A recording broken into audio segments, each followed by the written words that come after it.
If the charge blade didn't exist, I would have probably made this weapon, because I don't think I've seen a weapon like this in any other video games.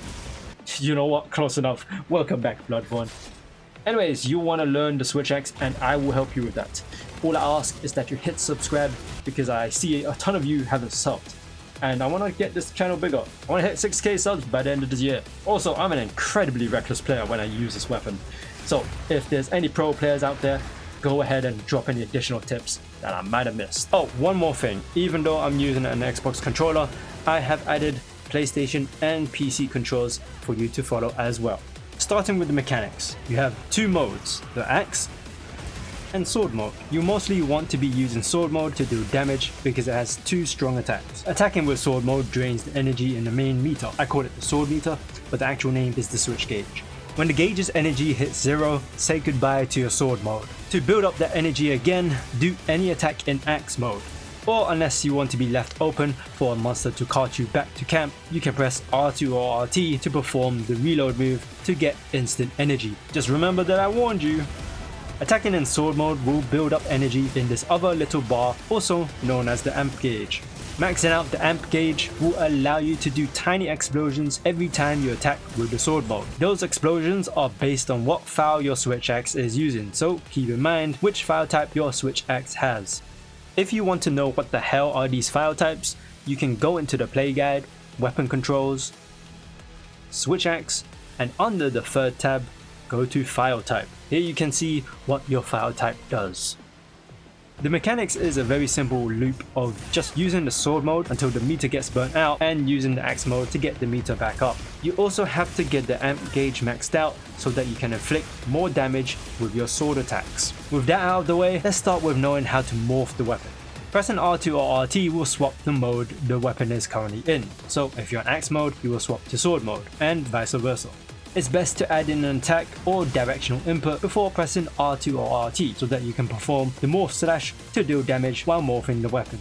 For example, moving forward or performing an attack and then pressing R2 or RT will do this move, rather than just looking sad while switching between modes.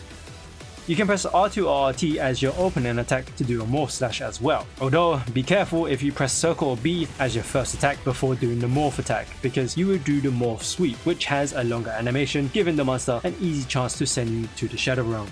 Also, pressing the morph button after the axe spiral burst slash or the axe heavy slam will do the morph rising double slash instead. I'll talk about these two moves later on.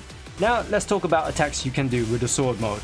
Pressing triangle or Y 3 times will do the overhead, right, and left rising slash. Although if you do the morph slash first, pressing triangle or Y 3 times will start with the right rising slash, followed by the left and overhead slash.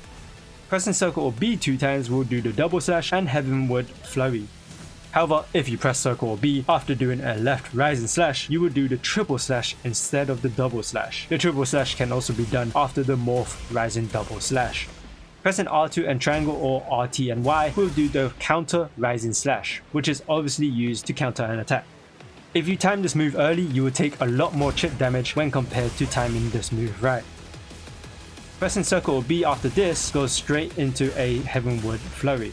You can also spam this counter by adding an invade in case there's a monster spamming an attack. Arc Tempered Arcfield, I'm looking at you, buddy.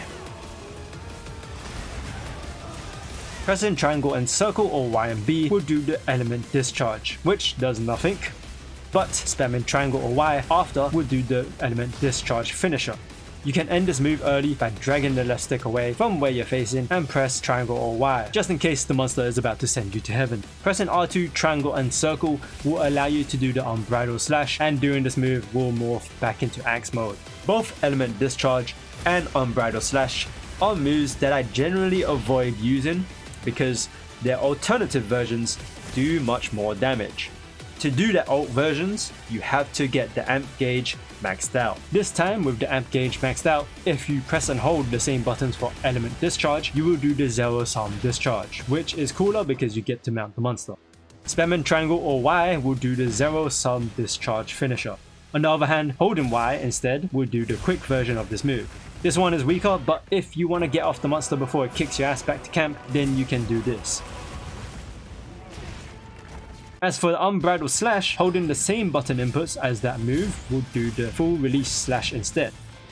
Both Zero Sum Discharge and Full Release Slash are your strongest moves. But remember, you can only do these moves when your amp gauge is maxed out. They also eat up a lot of energy from the switch gauge, so it's best to use this move when you're running out of energy, or just do it because you want to have fun by seeing cool explosions and feel good doing it.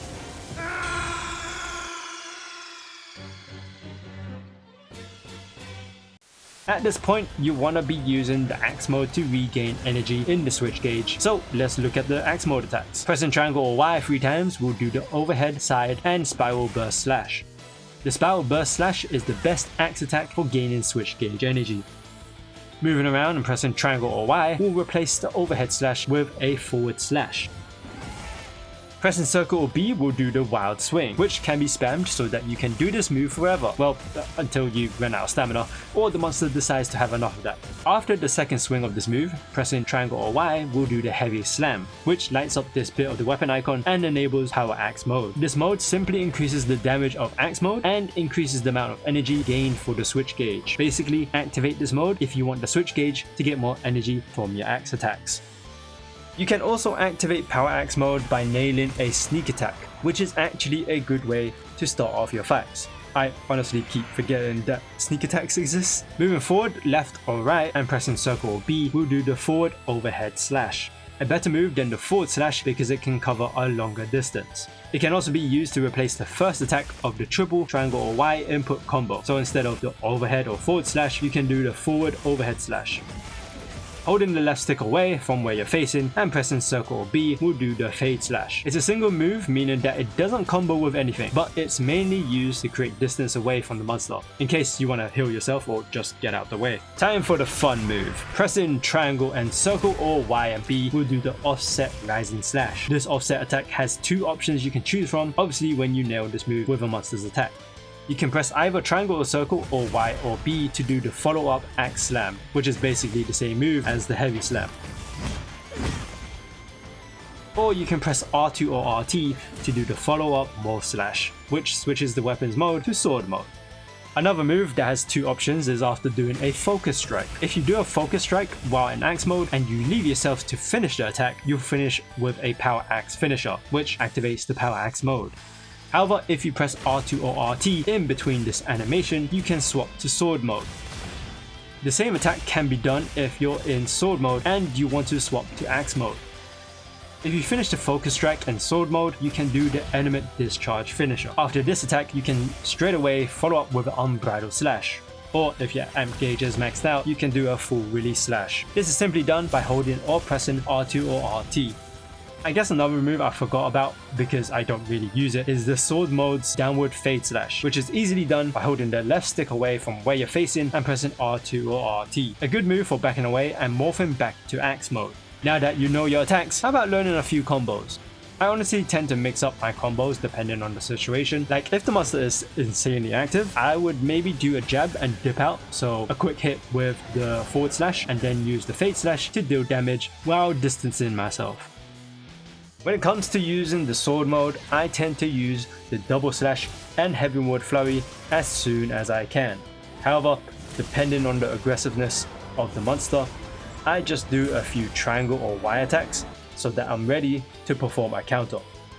Otherwise, just prepare yourself to do a counter because that's the most efficient way to build up the amp gauge. If the amp gauge is already maxed out, I continue doing any sword attack until I see an opening to do either full release slash or the zero sum discharge. If you want to get the switch gauge up quickly, you can do the wild swing into heavy slam and then pressing triangle or Y 2 more times will end with the spiral burst slash. You can also follow up from any burst slash and go straight into sword mode by pressing R2 or RT straight after, and then pressing circle or B 2 more times to build up the amp meter. I always tend to finish off a focus strike with a full release slash by pressing R2 or RT straight after the focus strike, as long as the monster actually gets knocked out. You can also press triangle or Y straight after doing the full release slash to do a spiral slash to help regain a chunk of energy. Just be mindful because of the amount of commitment needed to do both of these moves together.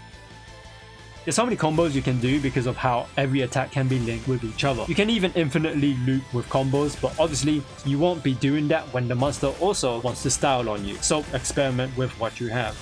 I recommend starting with small combos or even one quick hit until the monster gets tired, and then you can do some full combos. Once you know how a monster attacks or you're comfortable with fighting that monster, then you can stay with sword mode on throughout the start of your fight. Obviously until you run out of the sword mode and have to build up the energy again. I do recommend having the power prolonger skill on if you want your amp gauge to last longer. I believe another great skill to have is the rapid morph skill to increase the morph speed and damage you deal when morphing between modes. However, I feel like it doesn't make too much of a difference in terms of gameplay. I'm sure the pro players out there know the exact details about the skill, so if you're listening, now is the time to drop your comment down below. Remember guys to leave a like and subscribe to the channel because we are trying to reach 6k subs by the end of this year. Be sure to check out my Patreon or channel memberships for exclusive stuff, and I will see you later.